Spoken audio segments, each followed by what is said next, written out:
अस्सलामु अलैकुम वरहमतुल्लाहि वबरकातुहू। नहमदुहु व नुसल्ली व नुसल्लिमु अला रसूलिहिल करीम।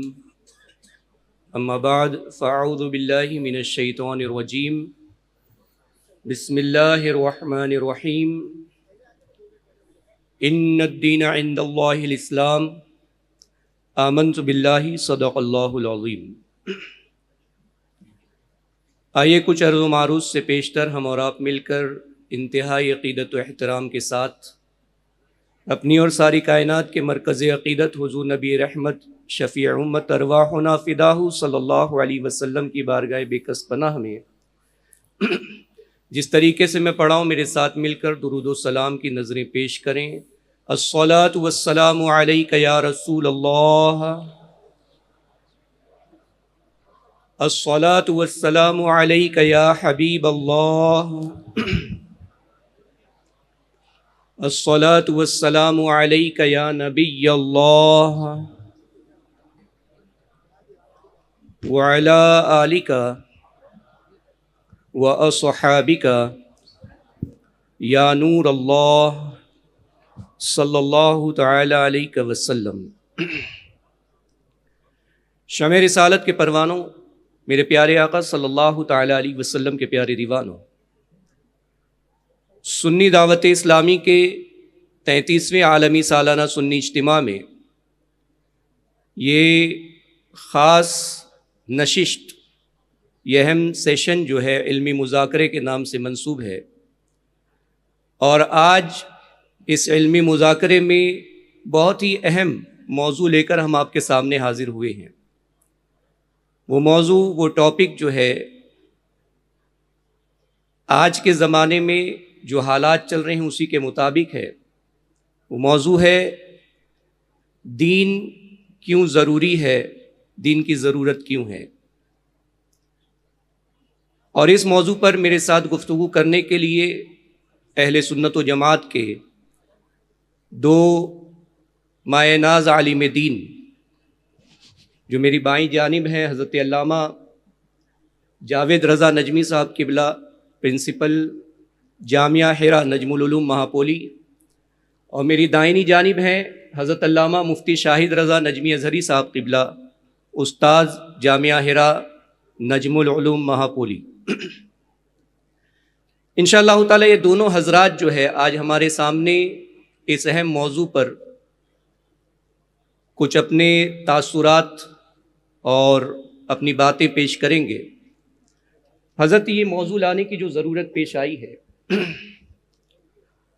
वो ज़रूरत इसलिए पड़ी कि आज हम देख रहे हैं कि इस पूरी दुनिया में 3 तरह के लोग पाए जा रहे हैं, और जिसमें एक तबका जो है वो पूरा मजहबी होता है, दीनदार होता है, उन्हें किसी तरह का दीन से कोई एतराज़ नहीं होता, कोई इख्तिलाफ नहीं होता, दीन पर वो पाबंदी से अमल करते हैं, उसी के मुताबिक अपनी ज़िंदगी गुजारते हैं और दीनी ज़िंदगी गुजारते हुए, इताअत में ज़िंदगी गुजारते हुए इस दुनिया से रुखसत होते हैं। एक दूसरा तबका हम देखते हैं जो मज़हब का मुखालिफ तो नहीं है, मज़हब से इख्तिलाफ तो नहीं रखता है, लेकिन उतना ज़्यादा पाबंद भी नहीं होता, सिर्फ वक्ती तौर पर, रस्मी तौर पर मजहबी फ़राइज़, दीनी फ़राइज़ अदा करता है और फिर अपनी दुनियावी ज़िंदगी में मशगूल हो जाता है। और एक तीसरा तबका है, वो तीसरा तबका जो है थोड़ा तकलीफ देह है और उसे मज़हब से भी इख्तिलाफ है, मज़हब से भी उसे अदावत है, मज़हब भी उसे पसंद नहीं, मज़हब की मुखालिफत भी करता है। उस तबके को हम दहरियत के नाम से जानते हैं, एथिज़म के नाम से जानते हैं।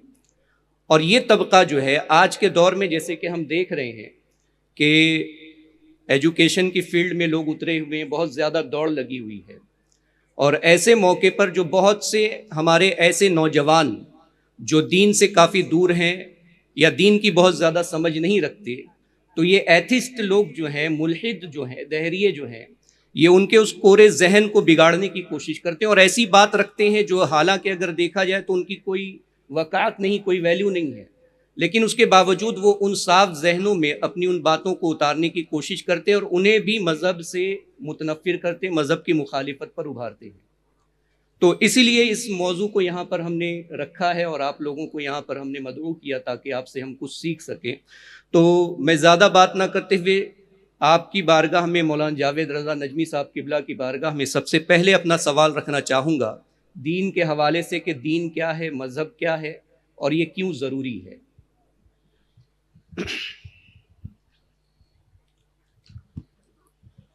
अस्सलामु अलैकुम वरहमतुल्लाहि वबरकातुहू। लकल हम्दु या अल्लाह वस्सलातु वस्सलामु अला रसूलिल्लाह सल्लल्लाहु तआला अलैहि वसल्लम। देखिए, दीन मज़हब अल्लाह रब्बुल इज़्ज़त का वो अता करदा निज़ाम है जो इंसान को अक़ायद, इबादत, अखलाक, मुआशरत और अहकाम के उसूल अता फरमाता है। सुभान अल्लाह। और इसी के साथ साथ आखिरत की तरफ रहनुमाई करता है। बेशक। हमें किसने पैदा किया, क्यों पैदा किया, ज़िंदगी का मकसद क्या है, ज़िंदगी गुजारने के उसूल क्या है जी, मरने के बाद क्या होगा। गोया कि मज़हब इंसान को खालिक से जोड़ता है और उसके लिए हुदूद मुकर्रर करता है। आप देखें, कोई इंसान ऐसा नहीं है कि बचपने से लेके मौत तक वो जिंदगी का एक लम्हा भी बगैर किसी डिसिप्लिन या कायदे के गुजार सके। जी। मिसाल के तौर पर लोग कंपनी में काम करते हैं तो क्या कंपनी के उसूल नहीं होते? बिल्कुल होते, बिल्कुल होते हैं। जी। वो जब कंपनी में जाते हैं तो कंपनी के बनाए हुए कानून के पाबंद हो जाते हैं। जी। कोई यूनिवर्सिटी में पढ़ता है, कॉलेज में पढ़ता है, जैसे ही वो वहां जाता है उस पर कई पाबंदियां लागू हो जाती है। जी। तो हर जगह उसको कानून मिलता है, उसूल मिलता है, चाहे वो हॉस्पिटल में जाए, चाहे वो मार्केट में जाए, चाहे दफ्तर में जाए, हर जगह उसूल है। यहाँ इज्तिमा के भी इंस्ट्रक्शन रखे गए, यहाँ इसके भी उसूल है। जी। अच्छा, ये उसूल बनाए क्यों जाते हैं? तो आप कहेंगे फायदे के लिए बनाए जाते हैं। जी। तो उसूल, कानून, ये हमको उलझन से बचाता है, नुकसान से बचाता है, सुभान, इंतशार से बचाता है। बेशक। मैं आपको एक मिसाल देता हूं जी हज़रत, कि उसूल क्यों जरूरी है और उसूल की पाबंदी क्यों जरूरी है, इसके क्या फायदे हैं। मिसाल के तौर पर एक सड़क है जी, उसके चार तरफ रास्ते जा रहे हैं। अब वहां पे एक सिग्नल लगा हुआ है जी, लेकिन कोई सिग्नल को फॉलो नहीं कर रहे। हर कोई अपनी मन मर्जी के काम कर रहे हैं।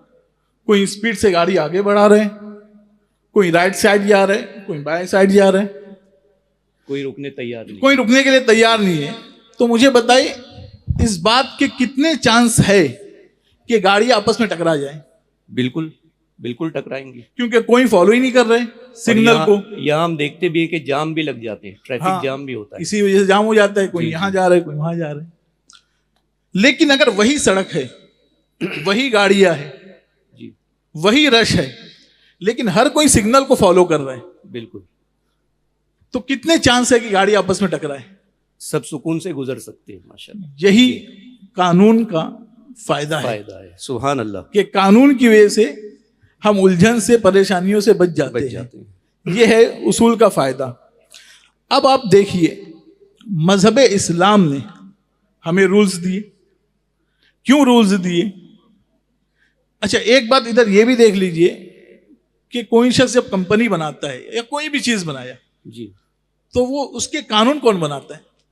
वो खुद बनाता है। खुद बनाता है, और वो चाहता है कि मेरे बनाए हुए कानून यहां चले। जी। अगर किसी का दफ्तर है तो उसके कानून चलते हैं, किसी की कंपनी है तो उसके कानून चलते हैं, कोई मुल्क का हुक्मरान है तो उसके कानून चलते हैं। तो हमें किसने पैदा किया? हमें अल्लाह रब्बुल इज्जत ने पैदा किया। सुभान अल्लाह। तो अल्लाह रब्बुल इज्जत ने जहां हमें पैदा किया, उसी के साथ साथ हमारे ऊपर अहकाम नाफिज किए, जिंदगी गुजारने के तरीके बताए। तो जो निज़ाम हयात, निज़ाम जिंदगी अल्लाह रब्बुल इज्जत ने हमें दिया है, वही इस्लाम है, वही दीन, वही मजहब है, वही दीन है, वही मजहब। जी जी। अच्छा, इधर ये भी देखते चले, दो इंसान में झगड़ा कब होता है? किसी बात पर इख्तिलाफ जी, जब दोनों अपने आप को सही समझेंगे तब झगड़ा होगा। बिल्कुल, ये होता है अक्सर। जब दोनों सही समझेंगे, जी जी, और दोनों को ये समझाने वाली चीज की सही है वो अक्ल है, हाँ, अक्ल की वजह से ही ये मसले खड़े होते हैं। जी। इसको भी मैं एक मिसाल से समझाऊं। 4 लोग सफर पे निकले, आगे जाके रास्ता भटक गए। अब उनके सामने 4 रास्ते आ गए।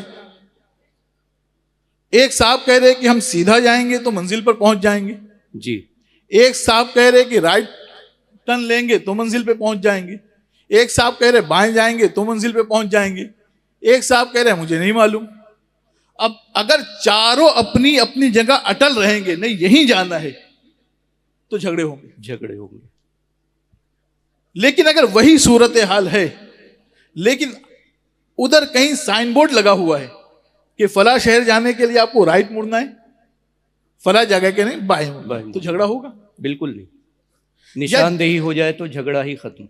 या जाने से पहले किसी ने उन्हें बता दिया है कि इतने किलोमीटर चलने के बाद आपको राइट लेना है, उसके बाद लेफ्ट लेना है, उसके बाद सीधा चलना है जी, तो झगड़ा नहीं होगा जी हज़रत।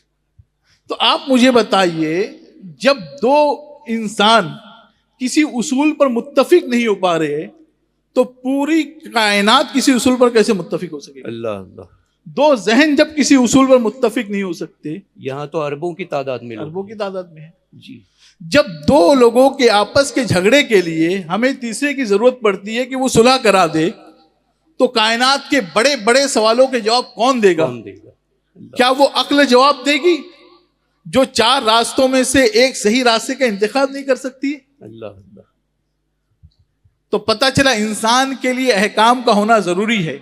तो अल्लाह रब्बुल इज्जत ने जब इंसान को उतारा तो उसके साथ साथ निजाम को भी उतार दिया। सुभान अल्लाह।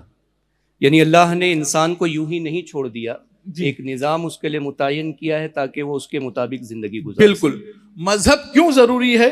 मजहब इसलिए जरूरी है कि मजहब इंसान को जिंदगी का मकसद बताता है कि तुम्हारी जिंदगी का मकसद क्या है और कैसे जीना है। मजहब इसलिए जरूरी है कि मजहब इंसान को अखलाक अता करता है। अगर मजहब नहीं होगा तो अखलाक जाती फायदे के तौर पर बदलते रहेंगे जी। और चाहे जितना दुनिया तरक्की कर ले, लेकिन इंसान को इंसान बनाने वाली चीज सिर्फ मजहब दे सकता है। सुभान अल्लाह। आप देखिए, आज दुनिया के पास तकब्बुर का इलाज नहीं है जी, हसद का इलाज नहीं है, लालच का इलाज नहीं है, बुग़्ज़ का इलाज नहीं है। इसका इलाज अगर आपको कहीं मिलेगा तो सिर्फ मजहब में मिलेगा। मजहब इंसान को रूहानी सुकून अता करता है। हर बीमारी के तो इलाज है, लेकिन रूहानी बीमारी के इलाज क्योंकि मजहब रूह की गिज़ा भी है। जी सुभान अल्लाह। वो इंसान को ये सिखाता है कि अदल इंसाफ कायम करो। एक रोज तुम्हें रब की बारगाह में हाजिर होना है और अपने किए हुए आमाल के बारे में जवाबदेह होना है। सुभान अल्लाह। जब ये जवाबदेही का तसव्वुर होता है तो जालिम जुल्म करने से बचता है। बिल्कुल। वरना एक इंसान सोचेगा, एक मुल्हिद सोचेगा, मैं झूठ क्यों ना बोलूं? अगर झूठ बोलने से मुझे लाखों रुपए का फायदा हो रहा है तो मैं झूठ क्यों ना बोलूं? चाहे किसी को धोखा ही देना पड़े, मैं सूदी कारोबार क्यों ना करूं? लेकिन मजहब ये सिखाता है कि अगर तुम्हारा फायदा हो, लेकिन तुम्हें यह देखना है कि इस्लाम ने इसे जायज करार दिया है, यार मजहब ने इसे किसी को नुकसान ना पहुंचे, अपने फायदे के लिए दूसरों को नुकसान ना पहुंचे। तो मजहब उसूल मुतय्यन करता है। यह है मजहब क्यों जरूरी है इसका। सुभान अल्लाह, सुभान अल्लाह। हज़रत ये तो समझ में आ गया कि मज़हब क्या है। अल्लाह तबारक व तआला ने एक निज़ाम मुतय्यन किया है और उसी के मुताबिक ज़िंदगी गुजारना है। अब मैं दूसरा सवाल इसी के ज़िम्न में मुफ्ती साहब क़िबला की बारगाह में पेश करूँगा, और वो ये कि जैसा भी हज़रत ने कहा कि चूँकि हम क़वानीन पर अमल करते हैं मज़हब की बिना पर, अखलाकियात अपनाते हैं मज़हब की बिना पर, तो अर्ज़ ये करना है कि क्या हम बग़ैर मज़हब के क़वानीन और अखलाकियात पर अमल करके अच्छी ज़िंदगी नहीं गुजार सकते? कि मज़हब की ज़रूरत ना हो और हम कानून पर भी अमल कर लें, अखलाकियात भी अपना लें और अच्छी ज़िंदगी गुजारें। मज़हब की पाबंदी क्यों? अस्सलामु अलैकुम वरहमतुल्लाहि तआला व बरकातुहू। लकल हम्दु या अल्लाह व सलातु व सलामु अलैका या रसूल अल्लाह सल्लल्लाहु तआला अलैहि वसल्लम। बिलाशुबह ये बात मुसल्लम है कि मज़हब पर अमल किए बग़ैर एक अच्छी ज़िंदगी नहीं गुजारी जा सकती। सुभान अल्लाह। सवाल ये पैदा होता है कि आखिर क्यों? आदमी के अपने अखलाक होते हैं, आदमी के अपने क़वानीन हुआ करते हैं बनाए हुए, उस पर अमल करें, अच्छी ज़िंदगी गुजारें। तो जवाब ये है कि अगर आप मज़हब को छोड़ देंगे, मज़हब के बग़ैर अखलाक के उसूल कौन तय करेगा? कौन सी चीज़ अखलाक का हिस्सा है, कौन सी चीज़ अखलाक का हिस्सा नहीं है, ये कौन तय करेगा? बंदे करेंगे, इंसान करेगा, कोई सोसाइटी करेगी, माशरा करेगा, कोई मुल्क करेगा। और ये बात वाज़ेह रहे कि सारे उसूल तय करने वाले इंसान हुआ करते हैं, उनकी अक्लें हुआ करती हैं। और आप जानते हैं कि इंसानों की अक्लें, उसमें जज्बात हुआ करते हैं, उसमें हिर्स व तमा की आमिज़श हुआ करती है, उसके अंदर बाकायदा हवस और खुराफात के ज़खायर जमा हुआ करते हैं, फिर उनकी अक्लें मुख्तलिफ हुआ करती हैं। बारहा ऐसा होता है कि आपके नज़दीक एक चीज़ अखलाक का हिस्सा है, मेरे नज़दीक वो अखलाक का हिस्सा नहीं है। मेरे नज़दीक मैं इसको अच्छा मानता हूँ, उसको आप बुरा मानते हैं। आप मिसाल ले लीजिए, आप जर्मनी में एक तवील अरसे तक ये माहौल था कि वहाँ पर गरीबों पर जुल्म करना वहाँ के माशरे का कल्चर था, वहाँ की सकाफत का हिस्सा था, उनके अखलाक का हिस्सा था। यानी कि गरीब को सताना, परेशान करना, जिसको दुनिया का हर आदमी गलत गुमान करता है, ये उनके माशरे का हिस्सा था। अभी आप देख लीजिए अमेरिका में क्या हालचाल है, वहाँ पर आज तक काले गोरों का झगड़ा चल रहा है। यानी कि गोरों के माशरे में कालों को नीचा दिखाना उनके माशरे का हिस्सा है, उनके अखलाक का हिस्सा है, उनकी सोसाइटी का कल्चर है। तो जाहिर सी बात है कि जब इंसानों की अक्लों पर आप छोड़ देंगे कि वो अखलाक को तय करें, तो उनके नज़दीक उनकी मनफात में जो चीज़ होगी वो अखलाक का हिस्सा बन जाएगी, और जिससे उनका नुकसान होगा वो अखलाक के खिलाफ हो जाएगा। जी। दूसरी बात यह कि बंदों के जो बनाए हुए निज़ाम हुआ करते हैं, उनके जो कानून हुआ करते हैं, एक कानून बंदों का हुआ करता है, एक कानून अल्लाह का हुआ करता है, जिसे हम मजहब कहते हैं। और आप गौर करेंगे तो आपको दर्जनों खामियां नजर आएंगी बंदों के निज़ाम में, बंदों के कानून में। और आपको यकीन करना पड़ेगा, आपको ईमान लाना पड़ेगा कि सिर्फ मजहब का कानून ही ऐसा है जिस पर अमल करके आप नजात पा सकते हैं, अच्छी जिंदगी गुजार सकते हैं। सुभान अल्लाह। किस तरह से आप देखें, पहली बात तो यह है कि जैसा कि मैंने जिक्र किया कि बंदों के निज़ाम को बनाने वाले लोग हुआ करते हैं और माशरे के अफराद हुआ करते हैं, उनकी अक्लें कई तरह की हुआ करती हैं। लिहाजा जो कानून उनके अच्छे फ़ायदे का होगा उसको बनाएंगे, बाकी को छोड़ देंगे। दूसरी चीज़ आप ये देखें कि बंदों का जो कानून होता है, जो निज़ाम बनता है, वो मौजूदा हालात के तकाज़ों के पेश नज़र बना करता है। हमारी सोसाइटी इस वक्त किस चीज़ का तकाजा कर रही है, रिक्वायरमेंट क्या है। बहुत होगा तो वो लोग पास्ट को ले आते हैं कि पीछे ऐसा हुआ था और अभी ऐसा हो रहा है, इस तरह का निज़ाम बनना चाहिए, इस तरह करते हैं। मगर बंदों के निज़ाम में फ्यूचर की कोई प्लानिंग नहीं होती है, मुस्तकबिल का कोई मंसूबा नहीं हुआ करता है। सबसे बड़ी खराबी यह है। फिर होता क्या है कि जो निज़ाम आज के हालात को देखकर बनाया गया, अगले कुछ सालों में उसको हटा दिया गया, चूंकि ये बनाया हुआ निज़ाम अगले सालों के लिए काफ़ी नहीं होता है। ये बारहा आपके मुशाहदे में चीज़ें आती रहती हैं, बार बार बदलती रहती हैं, दोबारा तब्दील होता रहता है।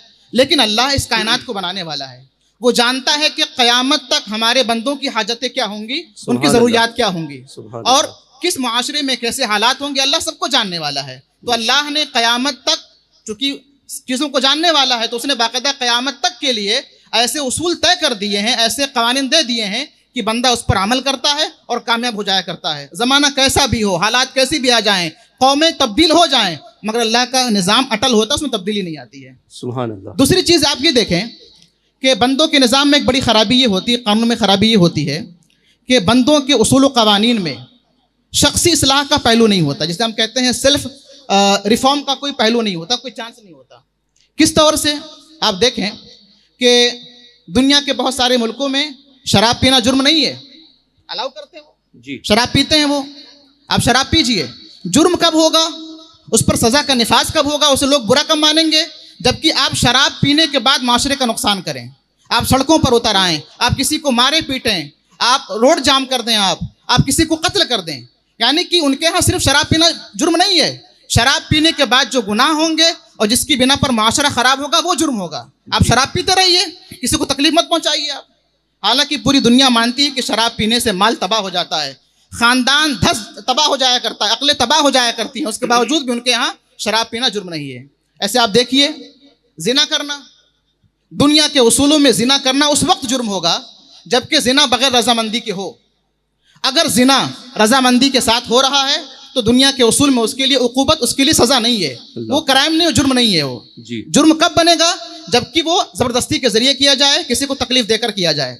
हालांकि हर कोई जानता है, हर अक्ल ये मानती है कि जिना नस्लों को तबाह करने वाला है, जिना की बिना पर माशरे में बदकारी फैल जाती है। यानी कि आप खुद बदकार बन जाएं, आप अपने खानदान को तबाह कर लें, आप नस्ल खराब कर लें, सब कुछ करें, वो क्राइम नहीं होगा। क्राइम कब होगा, जबकि आपके उस जुर्म की बिना पर माशरे में तबाही आ जाए, माशरा खराब हो जाए। तो इस तरीके से बंदों के निज़ाम में और रसूल में सेल्फ रिफॉर्म का पहलू नहीं होता, जबकि अल्लाह का निज़ाम यह है कि शराब पीना ही जुर्म है, जिस शराब की बिना पर अक्लें तबाह होने वाली हैं, जिस शराब की बिना पर खानदान तबाह होने वाले, अल्लाह ने उसी को जुर्म करार दे दिया सुभान अल्लाह, ताकि वो अगले गुनाहों का जरिया ना बने। जिना की बिना पर नस्लें खराब होती हैं, लिहाजा जिना करना जुर्म है, बल्कि जिना की तरफ जो चीजें लेकर जाने वाली वो जुर्म है जी। एक बड़ा फर्क है मजहब के निज़ाम में और बंदों के बनाए हुए निज़ाम में। बहुत सारी चीज़ें, बहुत सारे और भी फ़ुरूक हैं जिनकी बिना पर यह बात वाज़ेह हो जाती है कि कभी भी किसी भी हालत में बंदों का बनाया हुआ निज़ाम मुकम्मल तौर से लोगों की खुशहाली का ज़रिया नहीं बन सकता। लिहाजा हमारे लिए बस एक ही ज़रिया है खुशहाल रहने का, वो मज़हब का दामन है, मज़हब का ज़रिया है। सुभान अल्लाह, सुभान अल्लाह। बहुत बेहतरीन हज़रत के आपने काफ़ी अच्छे अंदाज में हमें समझाया कि मज़हब क्यों ज़रूरी है और क्यों हम मज़हब पर अमल करें। अखलाकियात हम मज़हब को छोड़कर नहीं अपना सकते और क़वानीन भी हम मज़हब के ख़िलाफ़ जा कर के नहीं अपना सकते, क्योंकि हमें ये वाज़ेह हो गया कि अल्लाह तबारक व तआला ने हमारे लिए जो क़वानीन बनाए हैं वो हमारी बेहतरी के लिए हैं, और हम उसी के मुताबिक अमल करें तो हमें दुनिया में भी फ़ायदा मिलेगा और आखिरत में भी फ़ायदा मिलेगा इंशाअल्लाह। लेकिन यहाँ पर एक मसला है हज़रत, चूँकि मामला मुल्हिदीन का है और उन्होंने जब ज़ाहिर सी बात है अपनी फ़िक्र को रखा है कि वो मज़हब को नहीं मानते, तो अपनी इस बात को उन लोगों ने मजबूत करने के लिए उसकी जो बुनियाद है उसी को ख़त्म किया मज़हब को मानने के लिए। इसलिए कि मज़हब को उस वक्त माना जाता है जब खुदा का तसव्वुर मौजूद हो, जब ये माना जाए कि खुदा मौजूद है। लेकिन उन्होंने सिरे से इनकार ही कर दिया। जो एथिस्ट हैं वो सिरे से इनकार करते हैं कि जब खुदा ही नहीं है तो फिर हम मज़हब को क्यों माने। उनके नज़दीक ये कि मज़हब इंसानों ने बनाया है, कोई खुदा है ही नहीं। तो अब आप हमें बताएं, क्या खुदा मौजूद है? देखिए, दुनिया की जितनी चीज़ें हैं, जो चीज़ मौजूद है, जितनी चीज़ें हैं, वो सब इस बात का पता दे रही है कि खुदा मौजूद है। सुभान अल्लाह। ये मेरे हाथ में माइक है, ये कुर्सी है, ये टेबल है, ये कैमरा है, ये लाइट है, ये पंखे हैं, ये सब इस बात का पता दे रहे कि खुदा मौजूद है। ये माइक भी सब बता रहे कि खुदा मौजूद। हम बोल रहे हैं इसलिए नहीं, ये हम बोल रहे हैं इसलिए नहीं। आप मुझे बताइए, माइक है तो क्यों है? इसलिए कि किसी ने इस माइक को बनाया है तो ये है। बिल्कुल। अगर कोई माइक बनाने वाला नहीं होगा तो क्या माइक मौजूद होगा? नहीं। ये कुर्सी मौजूद है इसलिए कि कुर्सी कोई बनाया है, किसी ने बनाया। ये कैमरा मौजूद है इसलिए कि कैमरे को किसी ने बनाया है, किसी ने इजाद किया है, जी। तो ये मौजूद है। तो बताइए, जब इंसान इन चीजों को बनाया है, मौजूद है, तो इंसान को किसने बनाया है? सुभान अल्लाह। फिर ये चांद, सूरज जो इंसान की दस्तरस से बाहर है, इस तौर पर कि इंसान इसे नहीं बना सकता। माइक तो बना सकता है, तो चांद को किसने बनाया? हेलोजन बना सकता है, चांद नहीं बना। सूरज को किसने बनाया? पहाड़ों को किसने बनाया? दरिया को किसने बनाया? तो ये सब चीजें बता रही है कि खुदा मौजूद है। क्योंकि अगर हम मंतकी तौर पर देखें तो ये दुनिया जो मौजूद है, तो या तो दुनिया को खुद दुनिया ने बनाया है, दुनिया को खुद दुनिया ने बनाया, और ये पॉसिबल नहीं है जी। ये तो ऐसे ही हो गया कि मैं कहूं आपने खुद अपने आप को पैदा किया, ये तो मुमकिन ही नहीं। दुनिया अगर मौजूद थी तो दुनिया को पैदा कैसे कर ली? तो ये मुमकिन ही नहीं है। अब दूसरा पहलू ये है कि दुनिया को किसी ने बनाया है। सुभान अल्लाह। अब दुनिया को किसी ने बनाया है, उसी किसी को हम खुदा कहते हैं। सुभान अल्लाह।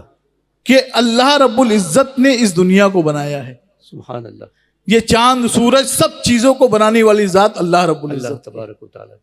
सबको अल्लाह ही ने पैदा किया, सबको अल्लाह ही ने। लेकिन यहाँ पर एक ये थ्योरी भी दी जाती है कि जैसे अभी आपने कहा कि या तो ज़मीन ने खुद ज़मीन को बना लिया, दुनिया ने खुद दुनिया को बना लिया, या फिर किसी ने बनाया है। तो अब एक थ्योरी ये भी दी जाती है कि कोई धमाका हुआ था कभी, उस धमाके की बिना पर ये सारी कायनात वजूद में आई है। जी जी जी, हाँ, ये कहा जाता है कि एक धमाका हुआ था, धमाके की बुनियाद पर चांद, सूरज, ज़मीन, आसमान सब बन गए। अच्छा, ये बताइए कि हमारा सबका मुशाहिदा यही है, जितने लोग बैठे हैं शायद, कि जब धमाके होते हैं तो उसके नतीजे में बिगाड़ पैदा होता है। बिल्कुल। जब धमाका होगा तो उसके नतीजे में बिगाड़ पैदा होगा। साल साल की मेहनत से बनी हुई इमारतें धमाके की वजह से लम्हे भर में जमीन बोस हो जाती है। धमाके की जद में जितनी चीजें आती है सब बर्बाद हो जाती है जी, कोई बचती नहीं, कोई नहीं बचता। जानदार आते हैं तो परखचे उड़ जाते हैं, अब अगर कोई कहे कि धमाके की वजह से, किसी धमाके की वजह से इमारतें बन गई, बागात वजूद में आ गए, फैक्ट्रियां बन गई, तो हम कहेंगे क्या बेवकूफ है, ये लगता है पागल है। ऐसा कैसे पॉसिबल है कि धमाका हो और चीजें वजूद में आ जाए, चीजें बन जाए। आप देखिए दुनिया में ये आतिशफशा का धमाका होता है या बम का धमाका होता है, चीजें बर्बाद हो जाती है। बिल्कुल। लेकिन उसके बावजूद अगर ऐसा कोई धमाका हुआ हो जिसकी वजह से दुनिया वजूद में आ जाए, चांद सूरज बन जाए, चीजें वजूद में आ जाए, तो आप कहेंगे फिर उस धमाके के पीछे कोई ऐसी हस्ती है जो तमाम चीजों पर कादिर है। सुभान अल्लाह। जो धमाके के जरिए चांद को पैदा करने पर भी कादिर है, सूरज को पैदा करने पर भी कादिर है। सुभान अल्लाह। अच्छा, ये नजरिया सालों बाद अभी आ रहा है। अल्लाह रब्बुल इज्जत ने कुरान मुकद्दस में इरशाद फरमाया, अवलम यरल्लज़ीना कफरू अन्ना समावाति वल अर्दी कानता रत्का, क्या कुफार देखते नहीं है कि जमीन और आसमान बाहम मिले हुए थे, फफतकनाहुमा, तो हमने उन्हें जुदा किया है। सुभान अल्लाह।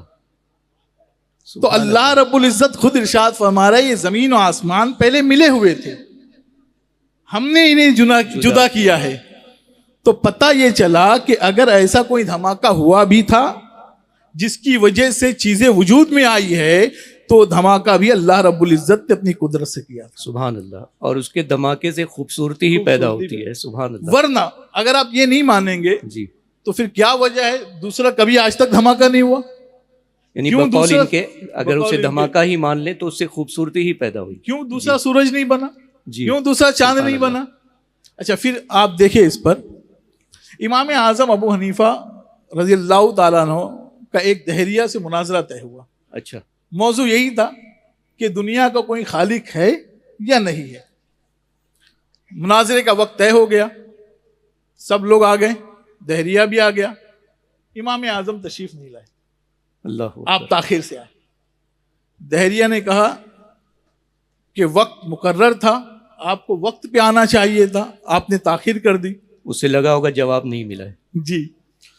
तो इमाम आजम ने फरमाया, अगर मैं तुझसे ये कहूं जी कि मैं आ रहा था, जंगल में मैंने एक हैरत अंगेज वाकया देखा जिसकी वजह से मैं वहीं रुक गया, और वो हैरत अंगेज वाकया ये है कि दरिया के करीब एक दरख्त लगा हुआ था, मैंने देखा वो दरख्त गिर गया और अचानक दरख्त कट के अलग होने लगे, उसके पार्ट बनने लगे, तख्ते बनने लगे, फिर वो तख्ते आपस में जुड़ गए, कीलें लग गई। देखते ही देखते वो दरख्त एक कश्ती बन गया, खुद से कश्ती बन गई खुद से। फिर कश्ती खुद से चलने लगी, दरिया में आ गई। अब कश्ती एक तरफ से मुसाफिरों को बैठाती, फिर खुद से लेकर जाती, दूसरी तरफ उतार देती, और खुद ही जो है मुसाफिरों से पैसे भी वसूल करती। तो क्या तुम मेरी इस बात को मानोगे? तो वो कहता है, ए इमाम, मैं तो सुना था आप बड़े अक्लमंद हैं, बड़े दानिशमंद हैं, लोग आपको अपना इमाम कहते हैं, लेकिन आप तो बच्चों जैसी बातें कर रहे हैं, बड़ी नादानी वाली बातें कर रहे हैं। भला ये भी मुमकिन है कि दरख्त खुद से कश्ती बन जाए? भला ये भी मुमकिन है कि कश्ती खुद से चलने लगे? तो इमाम आजम ने फरमाया ये मुमकिन नहीं है। तो कहा बिल्कुल मुमकिन नहीं है, ये कोई इंसान, कोई अक्लमंद इंसान इसको मानेगा ही नहीं। तो इमाम फरमाते हैं, अच्छा ये बता, एक मामूली कश्ती जो इंसान बना सकता है, जब वो इंसान के बनाए बगैर खुद से नहीं बन सकती, खुद से नहीं चल सकती, तो ये दुनिया जिसका छत आसमान है, जिसका फर्श जमीन है, जिसकी फिजा में हजारों जानदार मौजूद है, वो खुद से चल रही है। अल्लाह अल्लाह, सुभान अल्लाह। बता, नादान मैं हूं या तू है? बेशक। बच्चों वाली बातें तू कर रहा है या मैं कर रहा हूं? वो लाजवाब हो गया और वहीं उसको शिकस्त हो गई। सुभान अल्लाह, सुभान और एक मर्तबा बहुत अच्छे इमाम शाफई रहमुल्लाह के पास कुछ मुल्हिदीन आए। आप शहतूत के दरख्त के करीब बैठे हुए थे, तो मुल्हिदीन ने सवाल किया कि क्या खुदा मौजूद है? तो आपने कहा बिल्कुल है। कहा दलील क्या है? कहा ये शहतूत का पत्ता इस बात की दलील है कि खुदा मौजूद है। पत्ता दलील बन रहा है, पत्ता दलील है कि खुदा मौजूद है। मुल्हिदीन ने कहा वो कैसे? कहा देखो, इस पत्ते को जब हिरन खाती है तो वो पत्ता मुश्क बन जाता है, जब बकरी खाती है तो दूध बन जाता है, सुभान अल्लाह, जब रेशम के कीड़े खाते हैं तो रेशम बन रेशम जाता है। निकलता है। अल्लाह अकबर, सुभान तो फरमाया वो कौन सी जात है जो इस पत्ते को कभी मुश्क बना रही है, कभी रेशम बना रही है, कभी दूध बना, कभी दूध बना रही है, हालांकि पत्ता एक है, उसका रंग एक है, उसका मटेरियल एक है, मजा भी एक है। मजा भी एक है, जायका भी एक है। तो जो जात खाने वाले सिर्फ बदल रहे हैं तो चीजें बदलती जा रही है, कभी वही मुश्क, कभी दूध, कभी रेशम। तो जो जात शहतूत के पत्ते को कभी रेशम बना दे, जो जात शहतूत के पत्ते को कभी दूध बना दे, जो जात शहतूत के पत्ते को कभी दूसरी चीजों से बदल दे, वही जात खुदा है। सुभान अल्लाह। मुरीदीन ने जब जवाब सुना तो इमाम शाफई के हाथ पर कलमा पड़ा और इस्लाम में दाखिल हो गए। सुभान अल्लाह, सुभान अल्लाह। हज़रत एक चीज़ यहाँ पर अर्ज़ करनी है कि अल्लाह तबारक व तआला ने चाँद सूरज बनाए, हमें लाखों मील की फासले पर हैं लेकिन फिर भी नज़र आते हैं, सितारे नज़र आते हैं, सब चीज़ नज़र आती हैं। खुदा है तो नज़र क्यों नहीं आता? देखिए, पहली बात तो ये उसूल किसने बनाया कि जो मौजूद होगा वो दिखेगा और जो दिखता है वही मौजूद होगा। जी, ये उसूल किसने बनाया? ये भी अहम बात है। ये उसूल ही गलत है। देखिए, इमाम आजम से एक दहरिया ने सवाल किया, ये भी सवाल, यही सवाल किया कि अगर खुदा मौजूद है तो दिखता क्यों नहीं है। जी, तो दहरिये से आपने पूछा कि अच्छा बता, अगर तू एक इंसान के बाजू में बैठा है और उसे अचानक मौत आ जाए तो उसके जिस्म से क्या चीज निकलती है? तो वो कहता है रूह निकलती है। तो कहा तूने रूह कभी देखी है? तो कहता है नहीं। तो कहा रूह मानता है? बोले हाँ। तो बोले रूह कैसे मान रहा है, वो तो नहीं दिखती है। अल्लाह अकबर, सुभान अल्लाह। रूह को तूने देखा नहीं है लेकिन मानता है। इंसान कहता है मैं बड़ा अक्लमंद हूं, जरा अक्ल दिखा दीजिए। अगर आपके पास अक्ल है, मुल्हिदीन से पूछा जाए कि अगर आप अक्ल वाले हैं तो अपनी अक्ल दिखा दीजिए, हम मान लेते हैं आपके पास अक्ल है, वरना हम ये कॉल करते हैं कि आप बेअक्ल इंसान। बेअक्ल है।